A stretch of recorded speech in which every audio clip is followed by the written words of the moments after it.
The Mount Moon Review podcast, while a podcast about Pokemon, is not intended for children. You can expect some instances of adult humor, coarse language, and adult situations. Parental discretion is advised.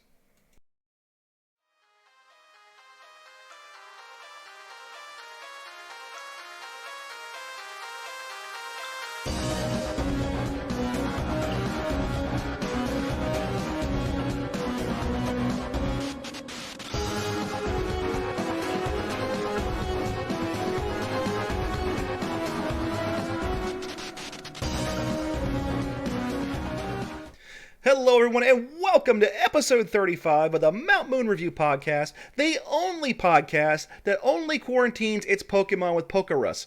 I am your host, the Razgrees, with my co-host, the Blue Duck Gold Duck, coming at you with all the information you need to know about the world of Pokemon from the last week, in this case, a lot less, in about an hour.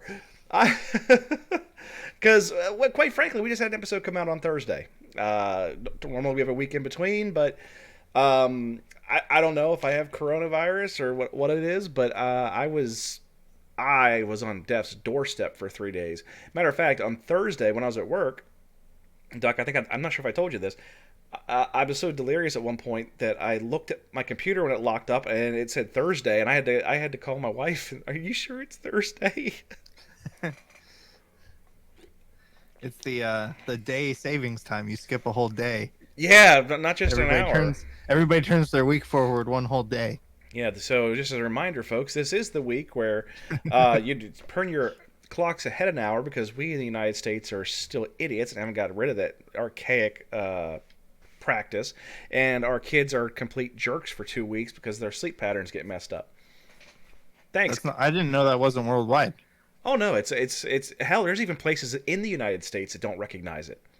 Oh, it's not worldwide, and it goes by jurisdictions, and there's even municipalities that choose not to recognize it in some weird ways, and you can look up on YouTube, dude. There's weird videos about it.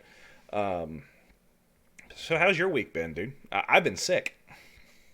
I've had a actually a really good week since Thursday. I pretty much binged a game nonstop. Well, as is your custom. I mean, yes.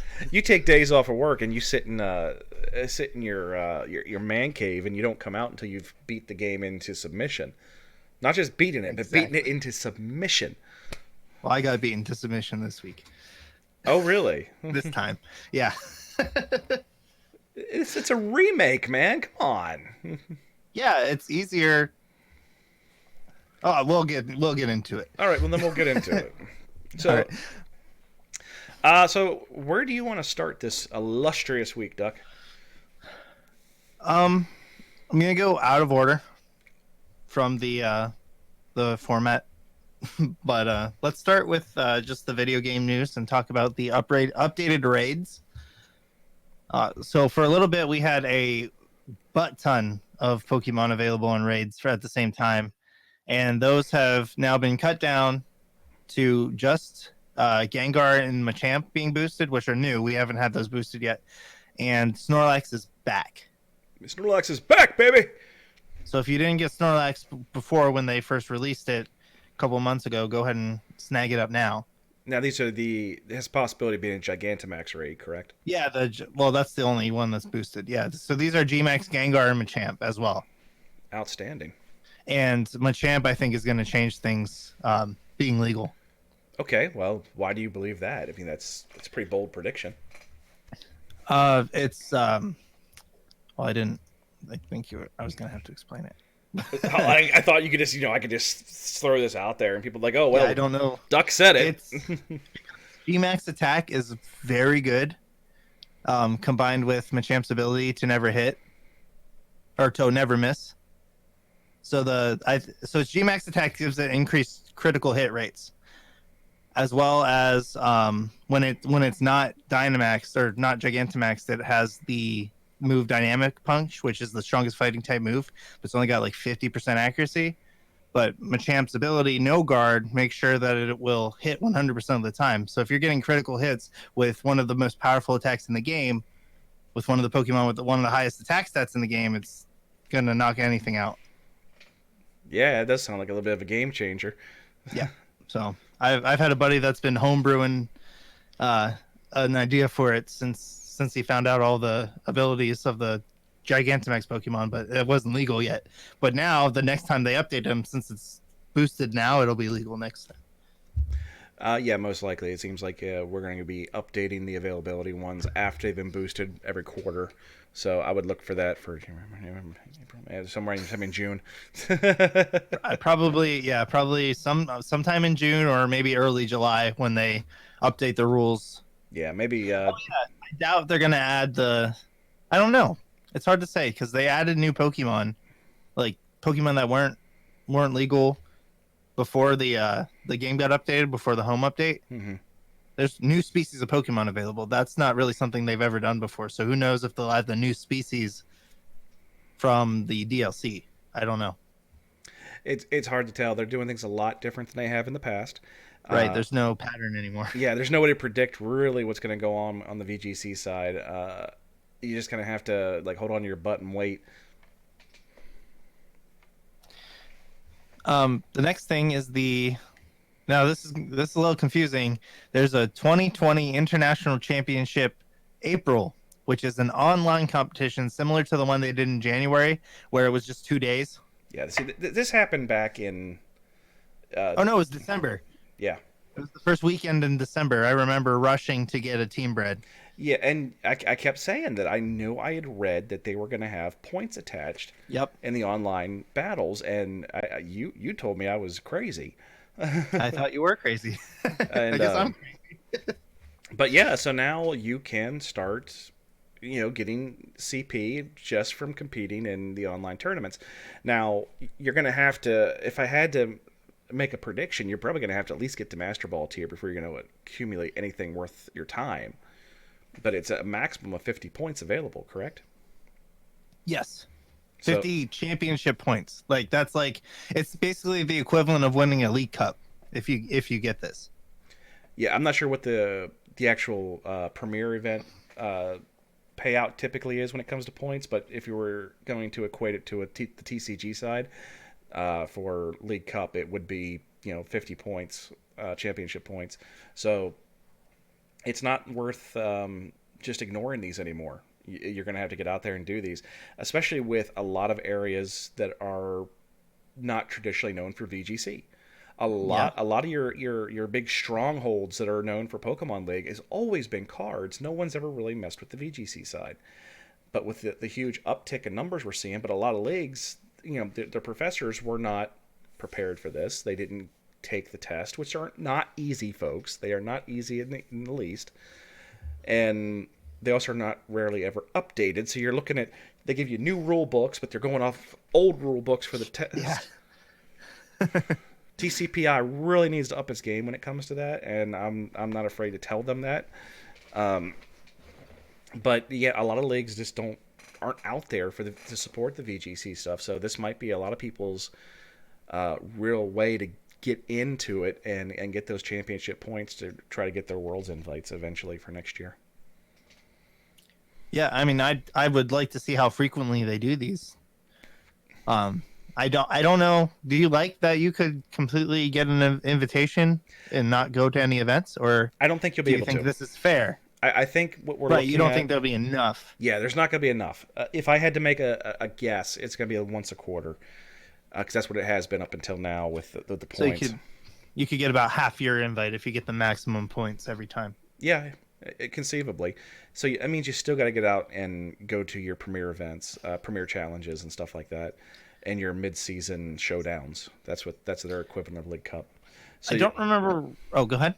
So there's like in the Tulsa area, they have a circuit you can run where you can enter, I think, 6 different events in the span of 2 days, and it's like all under one price for all of them. They're just trying to run cooperatively, so they're not stepping on each other's time frames. But conceivably, you can hit 6 different events in one weekend and get a boatload of points. A lot of places have a hard time getting that amount of cooperation. The area that you're in, that I used to be in, they have a real hard time stepping on each other's toes. And Yeah. even when you try to work with them, say, listen, I'm scheduling for this date. Well, okay, thanks for heads up. And then within an hour they'll post something the same.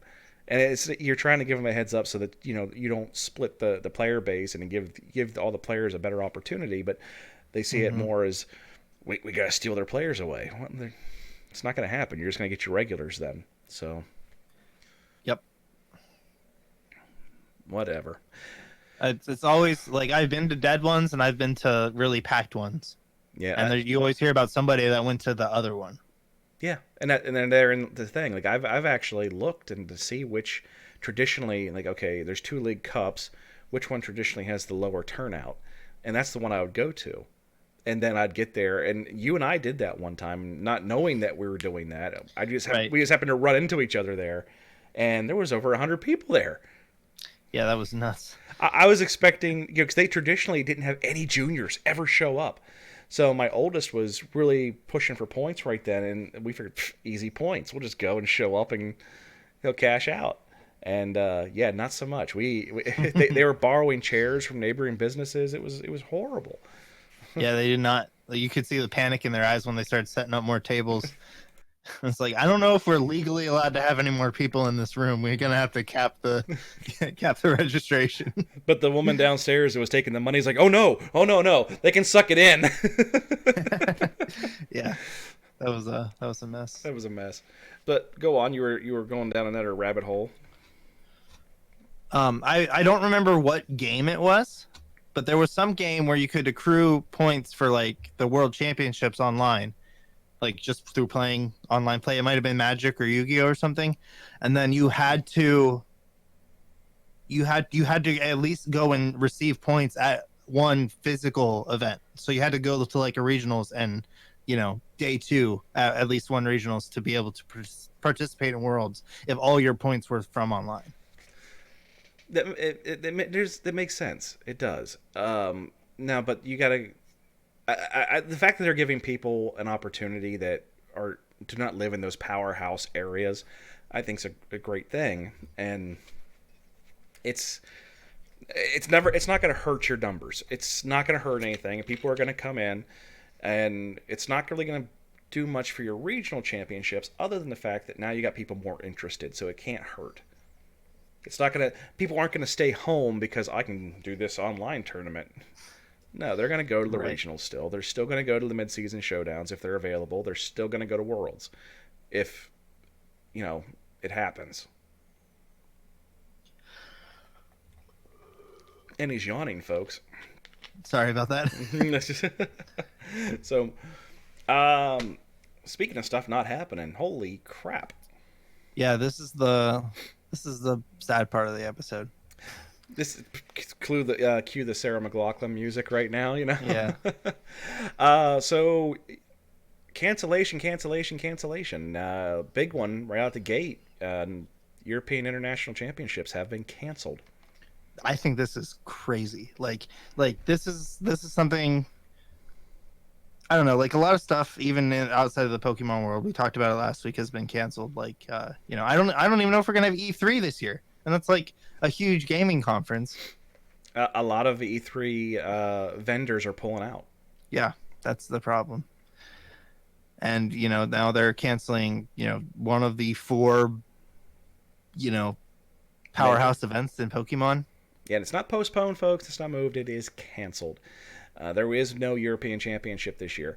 Now, in regards to that, there's been a lot of people that play competitively that are wondering what's going on with the stipends. If you do not play hyper competitive Pokemon, you don't ever know what a stipend is. So if you log into your Play Pokemon page, you will see your championship points, and they'll have 2 listings for your championship points. And a lot of people don't really understand what that is, and I've tried to explain it to people over the years, and it's difficult. Because it'll have stuff, it'll say like North American International Championships, and it'll have a number of points there. What those points are is your points towards a stipend. Now, X amount of people are determined for that event that Pokemon actually pays them to be there. It's not as though that's their payout. They actually get a credit card in the mail later on that has a couple $1,000s on it in some cases, just for them doing so well throughout the year that Pokemon really wants them at that event, and they will pay them to come. In regards to the European internationals, now this is not me saying this as a representative of the Pokemon Company. This is me reading it from different emails and whatnot I've seen from competitive players that have posted them online. TCPI is honoring the stipends for people that had planned to go to the Europeans. So if they went, a lot of times their hotels and their stuff, and they're not canceled. They're out because everyone was saying, oh, the mayor of Berlin, is that where European internationals were? It's London.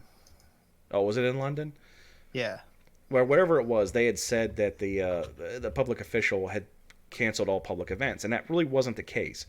It was Pokemon exercising caution and deciding not to get that big black eye as if somebody in this group, especially a child, were to contract coronavirus. So they canceled it on their own. So a lot of times there are people who are having a lot of problems getting their airfare or their hotels or anything like that refunded. So Pokemon, if you did have a stipend, you still will receive your stipend whether you were there or not. Just watch your emails. So that's my public service announcement towards the hyper competitive players. One thing to note is that there's no plans to cancel North American International Championship or Worlds, but they said they're going to closely monitor the situation as it stands. Yeah. So right now in the United States, there is less than 600 confirmed cases of coronavirus. Europe's had a lot higher numbers. The fact is, people are afraid, and that is the perception is reality. So the idea is if they were to have somebody get sick at one of these events, everyone's going to blame Pokemon. They're not going to blame anything else. They're going to blame Pikachu. Right, imagine the shop owner that sent his people to the International to run a booth, and one of them gets sick. Yeah. So and then now that shop owner is an evil person.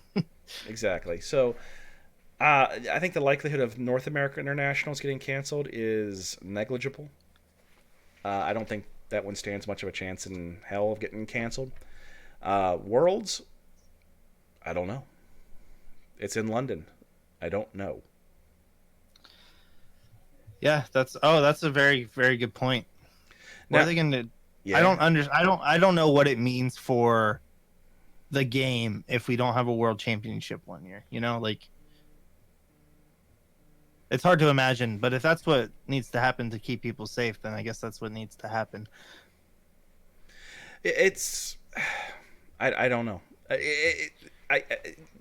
It'd be very, very difficult at this point in the game to move it. People are always clamoring year after year to know when Worlds is, because they never release the dates, they never release the location until just before, like 6 months out. And if you're trying to travel internationally, that is incredibly difficult to try to plan around.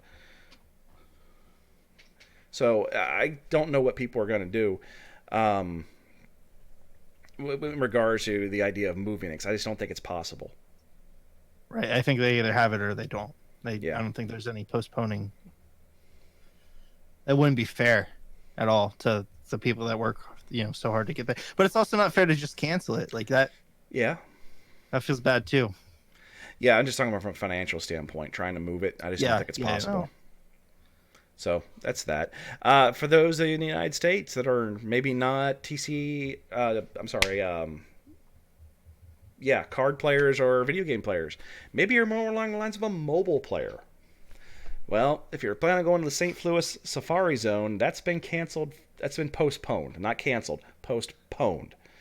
So the Safari Zone, which is typically something they set up for Pokemon Go, in the form of a geofenced area where it's a big Pokemon Go festival for a couple days, where you have exclusive catches and catch rates and events that go on, that has been postponed. They haven't quite come out and said it's because of coronavirus and fears of that nature, but we can do the math. We're not stupid people. Right. So it's most likely has something to do with that. And as a result, they haven't canceled it. They have postponed it. But as of right now, a lot of people are, again, upset because they plan trips around going to St. Louis. Why? I have no idea because there's nothing there. Besides some of the worst bus stations and airports I've ever seen. If you're going to Fort Huachuca, I mean, you are Lost in the Woods, or Fort Leonard Wood. There's Huachuca's in Arizona. What am I thinking? Yeah, Fort Leonard Wood. You mean that's about it? There's no other reason to go to St. Louis. What else? Good old Missouri. Yeah, what do you got on your docket for everything there, Ducky?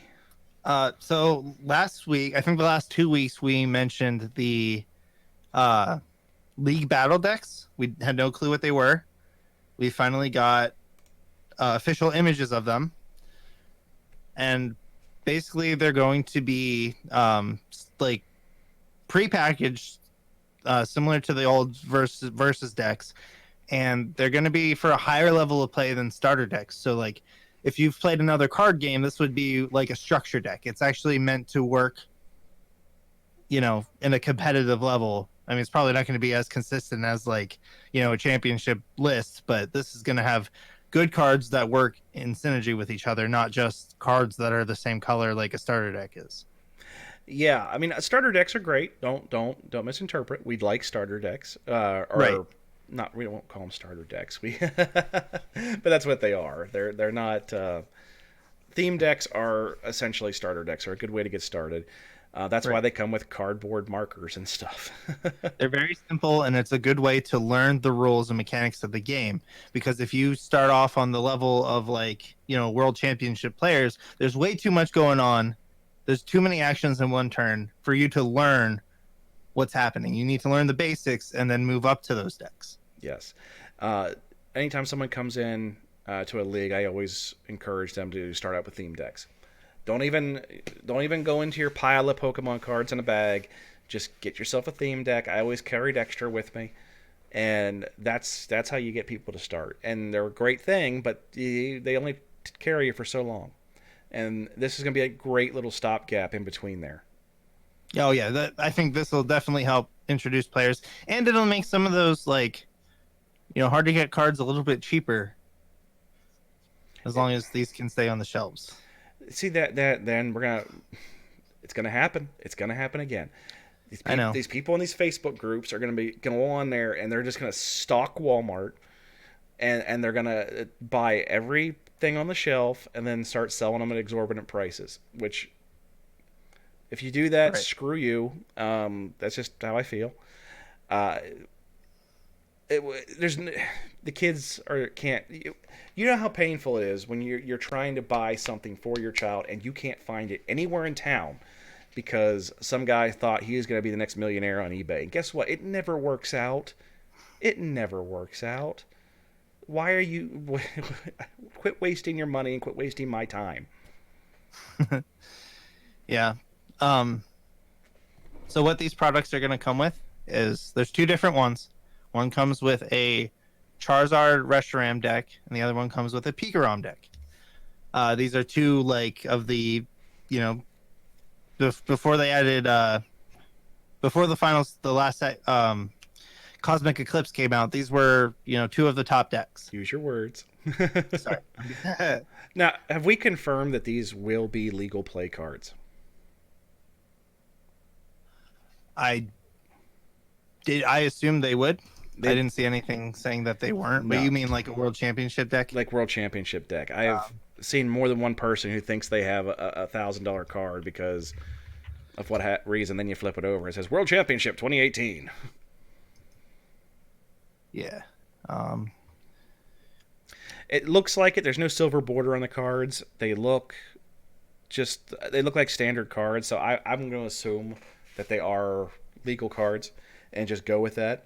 It looks like they're coming with pretty much the same stuff as you're going to get out of an Elite Trainer box, though. Yeah, except sleeves. Yeah, which we were talking about. We were talking about before the podcast.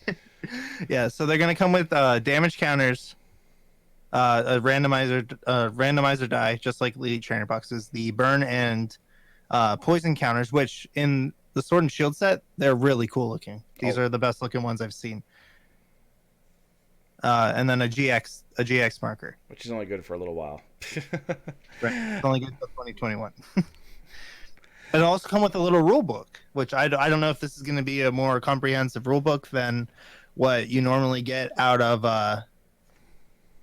the starter decks or the theme decks, but hopefully it goes a little bit more in depth than that. Yeah, typically the theme decks, they give you a paper mat that's got rules on one side of it. That's typically just throw it away. I tried getting them laminated one time just to give them, have them at Lig, and the cards slide all over the place. But so essentially it's an Elite Trainer box with a ready-made deck, and your point that it doesn't come with sleeves, but to counterpoint to that is maybe they just they don't want people to be burdened with those TCPI sleeves because they're utter garbage. They make good sleeves. They're trash. You're designing, I'm saying make good ones. They're designing a deck box for this. They're putting an image on a deck box. Just put orange matte sleeves. Yeah. Or put yellow matte sleeves in the Pikachu one. Like, how hard is that? Yeah, because the sleeves that Pokemon is typically put out, because for those of you that are not well versed in it, the ruling is for sleeves, they either have to be official Pokemon Company International sleeves or plain. They have to be plain. They can't have any other design art. You can't use a magic ones. Like I have these awesome Earl the Squirrel sleeves that I can't use. But right. The ones that are the official Pokemon sleeves are just trash. They have like a silver backing on there. They're too big. I will not use them for anything other than giving them out to new players that don't have anything. Keeping an extra pack for an event in case someone rips the sleeve and didn't have any extras. We have to re-sleeve their whole deck on the fly. Or just for, we got a decent pull at a pre-release, so I need something to throw it in. That's exactly what I use them for. I have the original 150, like the artwork of the original 150, the first artwork of the original 151 Pokemon, and I have them all in Elite Trainer box sleeves, just to. Because why not? Yeah, just because I didn't have 150 of any other kind of sleeve. That was before I bought in bulk. Yeah, see, that's what I ended up doing. I ended up getting like 300 of the same sleeve, like matte black sleeves. And that way, if I ever rip anything, I don't have to worry about it being slightly different or anything of that nature. And maybe that's what they're thinking. They're like, everybody uses whatever sleeves they want anyway, so why would we throw sleeves in here to throw away? But why would you throw a deck box in there to throw away too? Because you're Pokemon. I just feel like it makes more sense if you're giving a deck away to give sleeves to put the deck in. I don't know. Maybe it's just me. I guarantee you, wherever you go to buy these boxes, there can be sleeves. They're gonna have sleeves right next to it. They're gonna have sleeves right next to them. That might be part of their motivation as well. They're gonna retail for $24.99, so it's like double the price. Double the price of a theme deck. But some of the Versus decks came out at $30, and those were when all the cards in there were basically expanded. Yeah, and theme decks traditionally come with the 60 cards, a random a coin, official Pokemon Company International plastic coin, and then cardboard damage counters. So I mean, you're getting better cards that are going to be more useful to you, and you're getting better accessories to go with it. It's not an outrageous price point. This is what I'm going to recommend people to buy from now on when they want to start. Like, how do I start? I always tell people, buy Elite Trainer boxes, buy a theme deck, you're good. This is now perfect, and they're coming out with two types that don't interact with each other. Okay. So that's like I always hate it when a theme deck comes out and the other theme deck hits it for weakness. Like, it's completely one-sided then. If two brothers each get one deck. Yeah, the one's going to win. Exactly, and I've always hated that. Good point.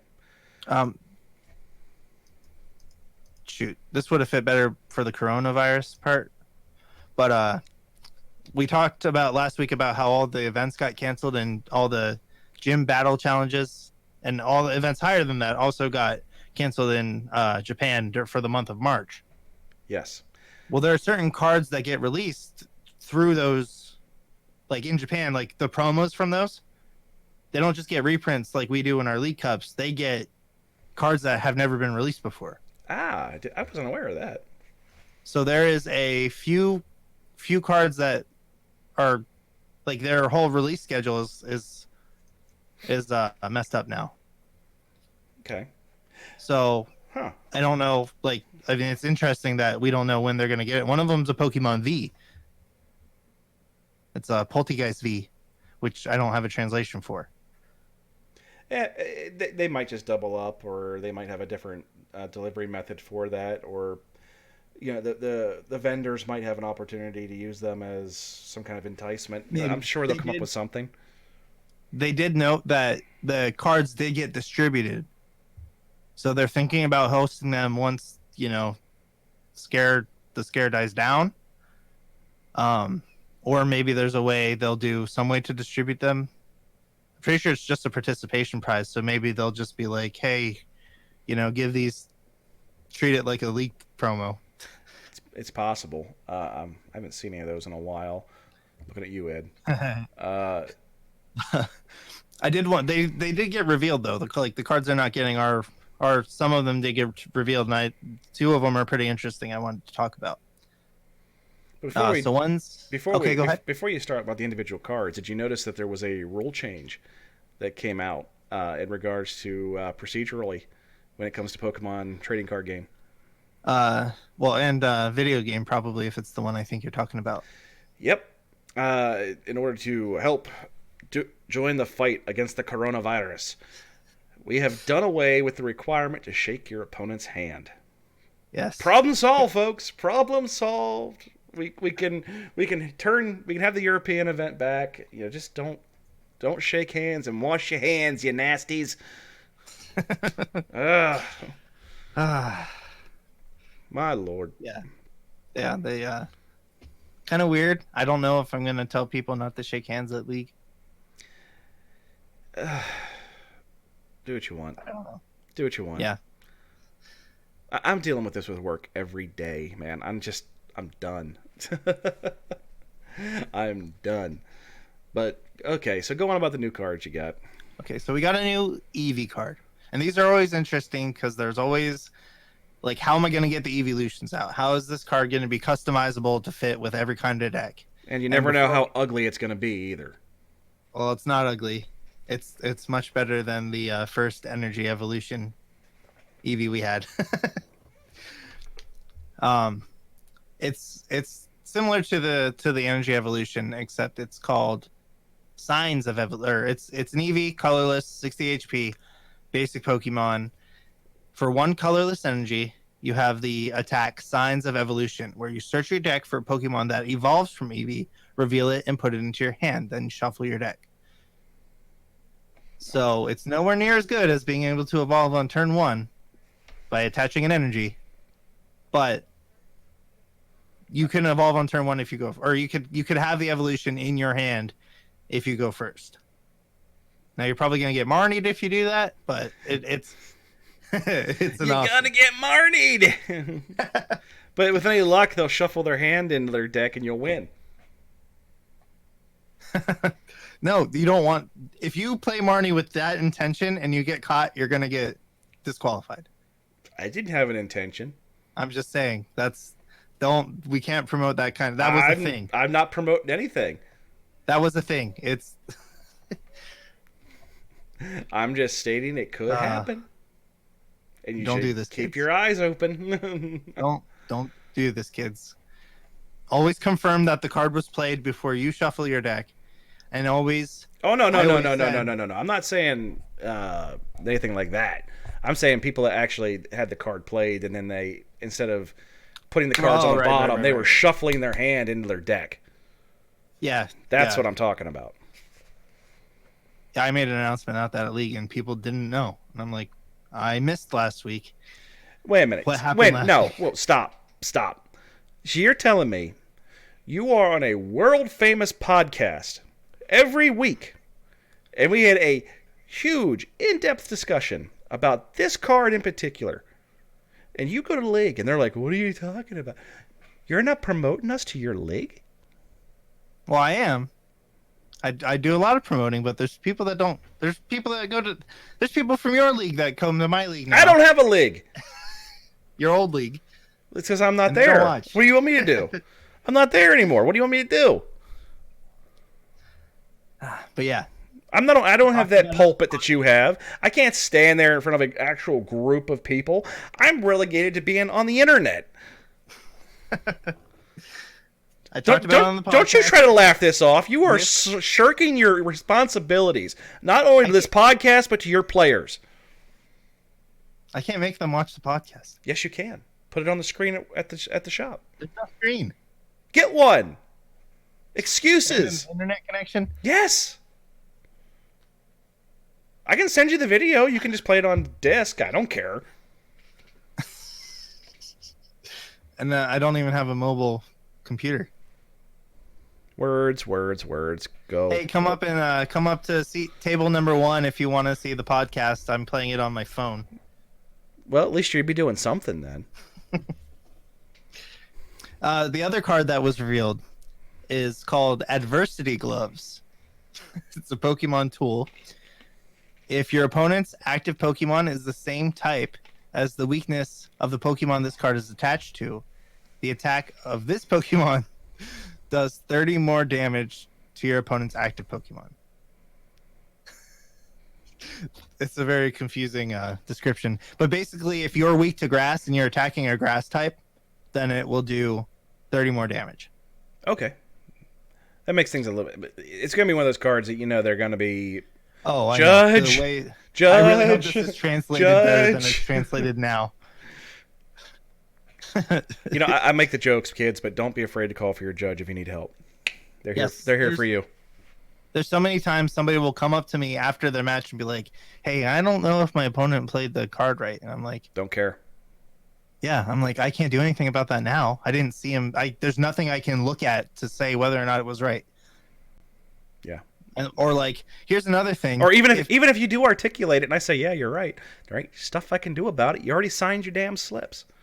If you think your opponent is playing slow, even at a local league, and like if you're on a timer and your opponent's playing, if you think your opponent's slow playing, call the judge. Get it documented. That is the number one complaint I get is like, oh, I lost to the freaking clock and I did all my turns in 5 seconds, but my opponent took forever to do their turns, so now we tied. I'm like, I can't. If I can come and watch your opponent play, then I can tell them to speed up.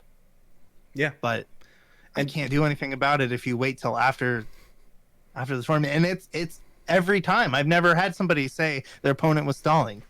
Yeah, no one ever raises their hand and says that they're slow playing until after the match is over.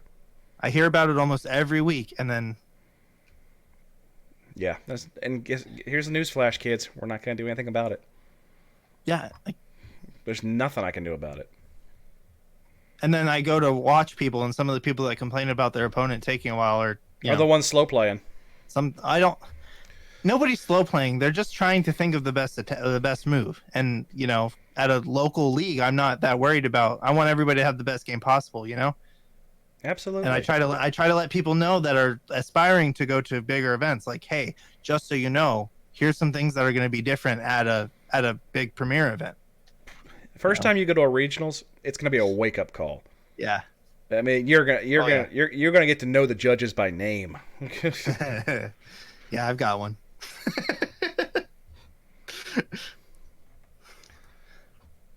Go on. What else you got?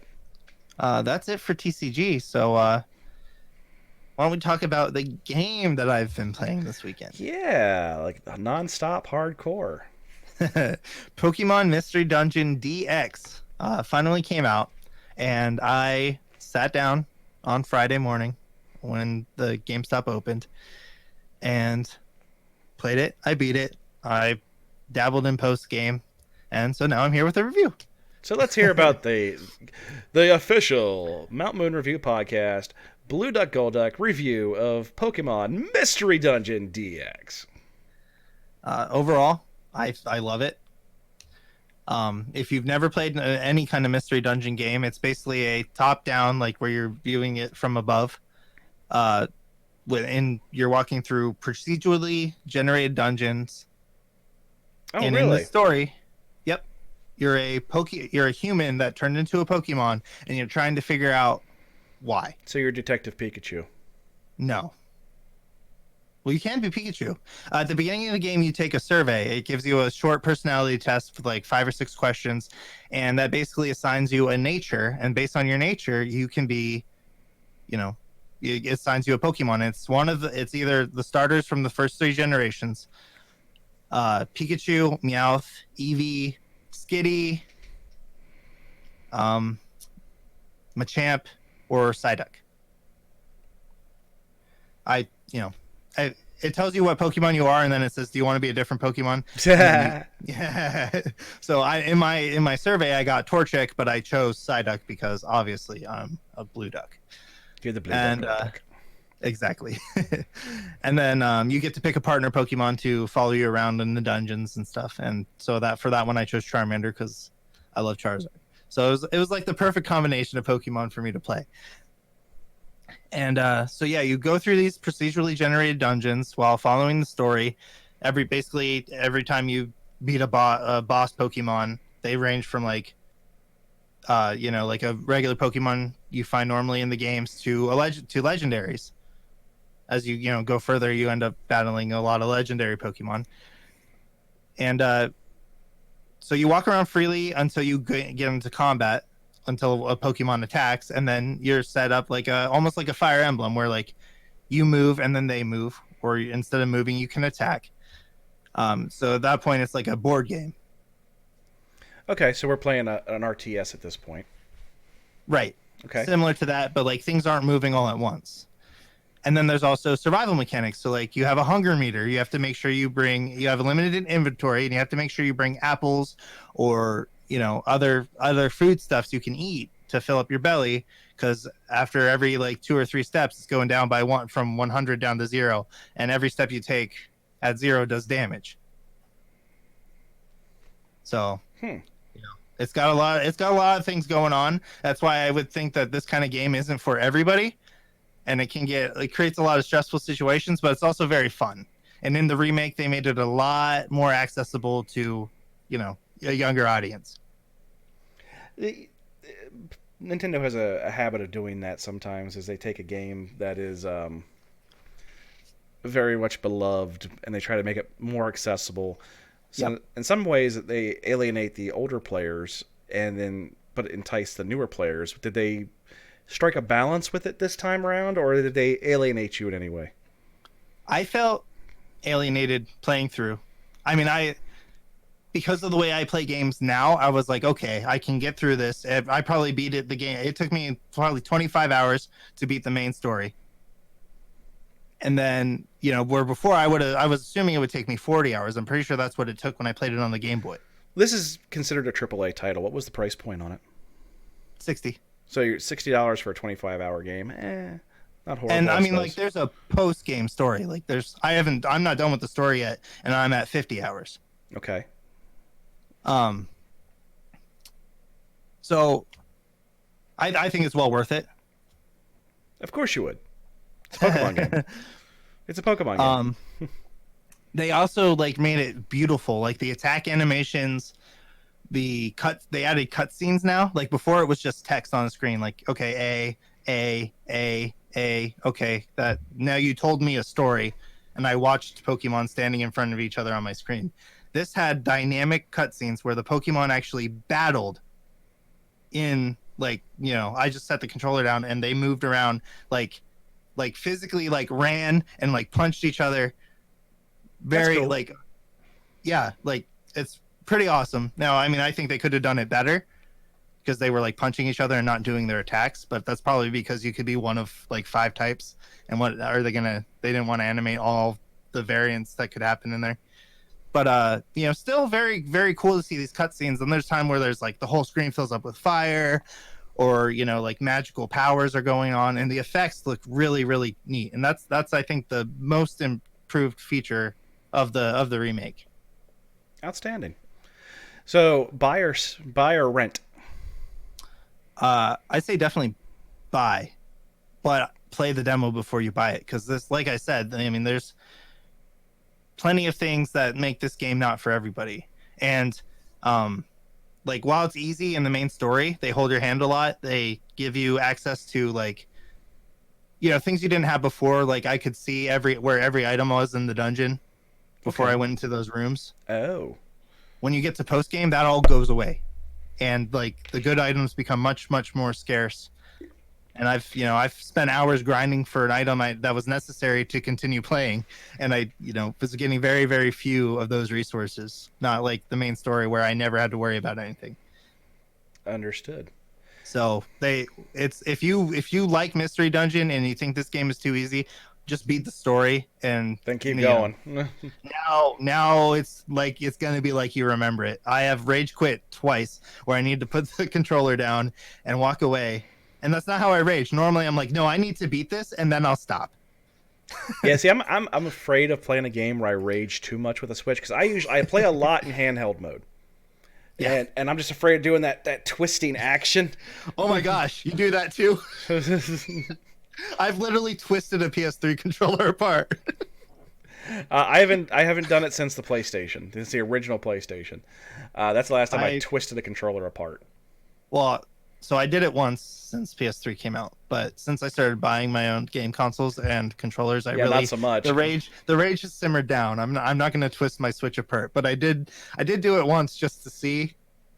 It creaks. Like, when I'm home, I was like, "Ooh, wow, this would definitely snap." Yeah. Let's not do that. So, I mean, but at the same time, I had the same kind of, I had the same kind of rage moment in Minecraft. So.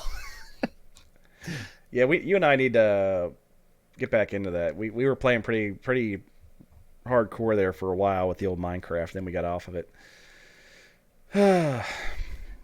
I'm thinking of resetting my realm and going back in fresh, but I haven't decided. Whoa, wait a second. What? I hope that's a joke. Maybe. A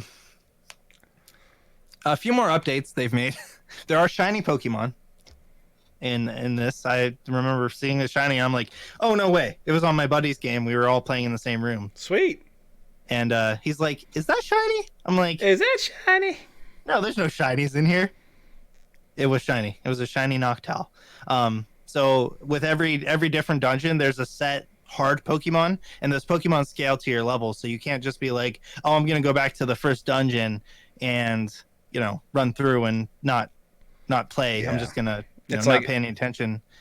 It's like playing Sword and Shield, and you run into the problem I ran into, that I never evolved Farfetch'd, and now I can't.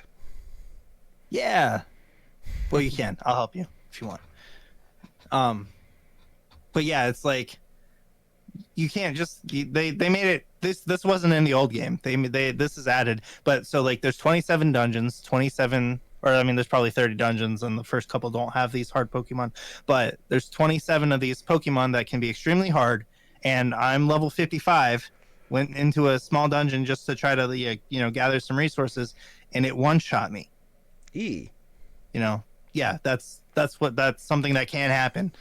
It was an Aipom. Oh, jeez, that's embarrassing. I know. It used Scratch and one-shot me. That's the level of difficulty we're playing at here. Yeah, and those Pokemon have a small chance to be shiny, and there's an even smaller chance that these Pokemon, when you defeat them, that they'll join you. That's how you recruit new Pokemon to your team in this game, is when you beat them, there's a chance that they will just follow you home. Ask to join your rescue team. Gotcha. And then also the Gen 4, like if they've had an added evolution, then it's in the game. I have not confirmed if Sylveon's in the game yet, but I'm pretty sure it is. So even if it's added later on in later generations, but like, Gliscor's in the game, Bonsly's in the game, even though this is like the Gen 3 Pokédex, if an addition was made to its evolution line, it's in the game, it seems. Oh, okay. Well, that makes a little bit of sense, though. Yeah. It's just like how Let's Go has like the evolution, the mega evolution still in the Alolan forms. Gotcha. Right on. I think that is all we got for the week. That is. Okay, well, in that case, I think we're going to wrap it up here. You can catch us on our social media with myself at _Razgary01. That's on Facebook, Twitch, Twitter. Duck, you're at Blue Duck Gold Duck without the E. You can look at us on Facebook as well for our our Facebook page for the podcast. I can't spit this out, which is at Mount Moon Podcast. You have anything else for us, Duck? No. Then get us out of here. All right, guys. Until next time, just remember, if it's too good to be blue, it's probably gold. Have a week. Just because your card is magic, you think you're safe because you killed my life orb. Baby, do you dare to not flinch? 'Cause I'm coming at you like a dark pulse. I know you're gonna throw. You're gonna throw a storm. But I got that lucky chance. There's no critical hits.